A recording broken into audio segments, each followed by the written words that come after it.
Hello ವೀಕ್ಷಕರೇ, welcome to ನನ್ನ ಪುಟ್ಟ ಕಲಾಕೃತಿ ಪ್ರಪಂಚಕ್ಕೆ. ಇವತ್ತು ನಾನು ದೋಸೆ, ಪೂರಿ, ಚಪಾತಿ ಹಾಗೆ ಪ್ಲೈನ್ ಅಕ್ಕಿ ರೊಟ್ಟಿಗೆ ಮ್ಯಾಚ್ ಆಗುವಂತಹ ಹೊಂದುವಂತಹ ಕುಂಬಳಕಾಯಿ ಪಲ್ಯ ಹೇಗೆ ಮಾಡೋದು ಅಂತ ಹೇಳ್ತಿದ್ದೀನಿ. ಕುಂಬಳಕಾಯಿ ಅಂದರೆ ಯಾರಿಗೆಲ್ಲ ಇಷ್ಟ, ಬನ್ನಿ ನೋಡೋಣ ಏನೆಲ್ಲ ಬೇಕು ಹಾಗೆ ಹೇಗೆ ಮಾಡಬೇಕು ಕುಂಬಳಕಾಯಿ ಪಲ್ಯ ಅಂತ ನೋಡೋಣ. ಮೊದಲಿಗೆ ನಾನಿಲ್ಲಿ ಕುಂಬಳಕಾಯಿನ ನೀಟಾಗಿ ಮೇಲೆ ಎಲ್ಲ ಸಿಪ್ಪೆ ತೆಗೆದಿಟ್ಕೊಂಡು ಈ ಥರ ಚಿಕ್ಕ ಚಿಕ್ಕದಾಗಿ ಹಚ್ಚಿಟ್ಕೊಂಡಿದ್ದೀನಿ. ನಂತರ ಕರಿಬೇವು, ಈರುಳ್ಳಿ ಮತ್ತು ಉದ್ದಿನಬೇಳೆ, ಕಡಲೆಬೇಳೆ ಹಾಗೆ ಕೊತ್ತಂಬರಿ ನೀವು ಇದ್ದರೆ ತೊಗೊಳ್ಬೋದು, ಇಲ್ಲ ಅಂದರೆ ಪರವಾಗಿಲ್ಲ. ಮತ್ತು ಇಲ್ಲಿ ಒಂದು 4-5 ಒಣಗಿರೋ ಮೆಣಸಿನಕಾಯಿ. ಸೊ ಎಲ್ಲ ರೆಡಿ ಆಯ್ತಲ್ವ. ಸೊ ಇಲ್ಲಿ ನಾವು ಒಂದು ಬಾಣಲೆ ತೊಗೊಂಡು ಎಣ್ಣೆ ಹಾಕ್ಕೊಂಡು ಅದಕ್ಕೆ ಸಾಸಿವೆ ಹಾಕ್ಕೊಳ್ಳೋಣ.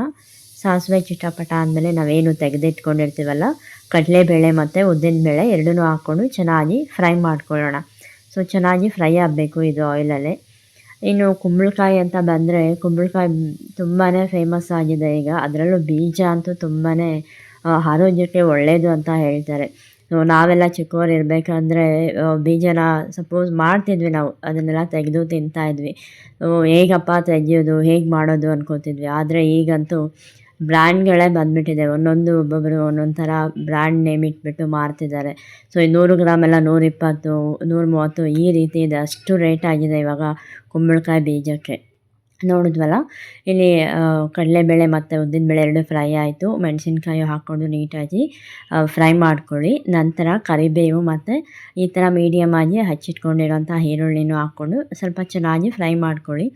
ಮೀಡಿಯಮ್ ಫ್ಲೇಮಲ್ಲೇ ಇಟ್ಕೊಳ್ಳಿ, ತುಂಬ ಹೈ ಫ್ಲೇಮಲ್ಲಿ ಬೇಡ. ಯಾಕೆಂದರೆ ಇದು ಸೀದೋದ್ರೆ ಮತ್ತೆ ಚೆನ್ನಾಗಿರಲ್ಲ. ಯಾಕೆಂದರೆ ನಾವು ಒಗ್ಗರಣೆ ಹಾಕೋದೇ ಇಷ್ಟು, ಮತ್ತು ನಂತರ ಕುಂಬಳಕಾಯಿ ಹಾಕಿ ಬೇಯಿಸ್ಕೊತೀವಿ ಅಲ್ವಾ.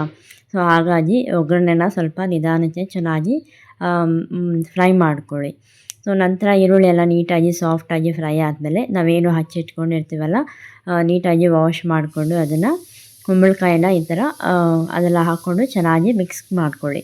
ಸೊ ಅದೇನಿದೆ ಅದೆಲ್ಲನೂ ನೀಟಾಗಿ ಚೆನ್ನಾಗಿ ಒಂದು ಲೇಯರ್ ಮಿಕ್ಸ್ ಮಾಡ್ಕೊಳ್ಳಿ. ಈ ಥರ ಮಿಕ್ಸ್ ಮಾಡ್ಕೊಂಡ ನಂತರ ಚೆನ್ನಾಗಿ ಪ್ಲೇಟ್ನ ಕ್ಲೋಸ್ ಮಾಡ್ಕೊಳ್ಳಿ. ಸೊ ಪ್ಲೇಟ್ ಕ್ಲೋಸ್ ಮಾಡಿಕೊಂಡು ಹಬೆನಲ್ಲೇ ಸ್ವಲ್ಪ ಹೊತ್ತು ಬೇಯಿಸ್ಕೊಳ್ಳಿ.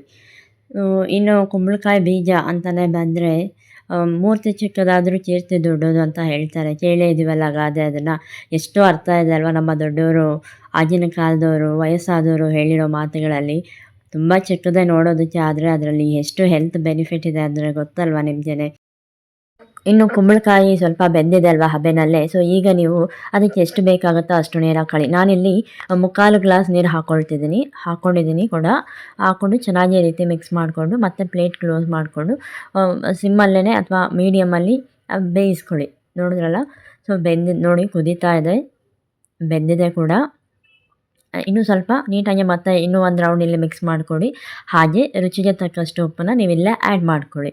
ನೋಡಿ, ನಾನಿಲ್ಲಿ 1/4 ಸ್ಪೂನು ಉಪ್ಪು ಹಾಕ್ಕೊಳ್ತಾ ಇದ್ದೀನಿ. ಹಾಕ್ಕೊಂಡು ಮತ್ತೆ ಚೆನ್ನಾಗಿ ಮಿಕ್ಸ್ ಮಾಡ್ಕೊಳ್ಳಿ.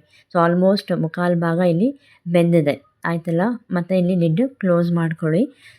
ಇನ್ನು ಇದರಲ್ಲಿ ಏನೇನಪ್ಪ ಬೆನಿಫಿಟ್ಸ್ ಇದೆ ಅಂತ ಕುಂಬಳಕಾಯಿ ಬೀಜದಲ್ಲಿ ಅಂತ ಆದರೆ ವಿಟಮಿನ್ ಎ ಇದೆ, ವಿಟಮಿನ್ ಸಿ ಇದೆ, ಮತ್ತು ಫೈಬರ್ ಕಂಟೆಂಟ್ ಅನ್ನೋದಿದೆ, ಪೊಟ್ಯಾಷಿಯಮ್ ಇದೆ.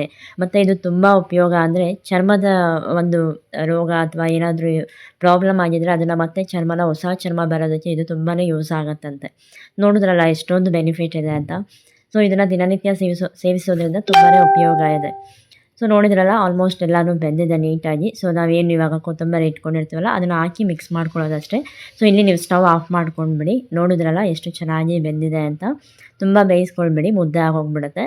ಸಾಕು, ಇಷ್ಟು ಮಾತ್ರ ಬೆಂದರೆ. ಇಲ್ಲಿ ನೀರು ಕಂಪ್ಲೀಟಾಗಿ ಈ ಥರ ಹೋಗಿರಬೇಕು, ಅಂದರೆ ಅಷ್ಟು ಬೇಯಿಸ್ಕೊಳ್ಬೇಕು. ಅದಕ್ಕೆ ಎಷ್ಟು ಬೇಕೋ ಅಷ್ಟೇ ಬೇಕಾದಷ್ಟು ನೀರು ಹಾಕ್ಕೊಳ್ಳಿ. ಸೊ ನೋಡಿದ್ರಲ್ಲ ವೀಕ್ಷಕರೇ, ಇವತ್ತು ಕುಂಬಳಕಾಯಿ ಪಲ್ಯ ಹೇಗೆ ಮಾಡೋದು, ಹಾಗೆ ಅದರಿಂದ ನನಗೆ ಗೊತ್ತಿರೋ ಅಷ್ಟು ಎಷ್ಟೆಲ್ಲ ಉಪಯೋಗ ಆಗುತ್ತೆ ಆ ಬೀಜದಿಂದ ಅಂತ ನಾನು ಹೇಳಿದ್ದೀನಿ. ಸೊ ಖಂಡಿತ ನಿಮಗೆ ಈ ವಿಡಿಯೋ ಇಷ್ಟ ಆಗಿದೆ ಅಂದ್ಕೊಳ್ತೀನಿ. ಇಷ್ಟ ಆಗಿದ್ದರೆ ಪ್ಲೀಸ್ ಲೈಕ್ ಮಾಡಿ, ಸಬ್ಸ್ಕ್ರೈಬ್ ಮಾಡಿ, ಹಾಗೆ ನಿಮ್ಮ ಫ್ರೆಂಡ್ಸ್ ಮತ್ತು ಫ್ಯಾಮಿಲಿಗೆ ಶೇರ್ ಮಾಡೋದನ್ನು ಮರಿಬೇಡಿ. ಸಪೋರ್ಟ್ ಮಾಡಿ. ಸಿಗೋಣ ಮುಂದಿನ ವಿಡಿಯೋದಲ್ಲಿ.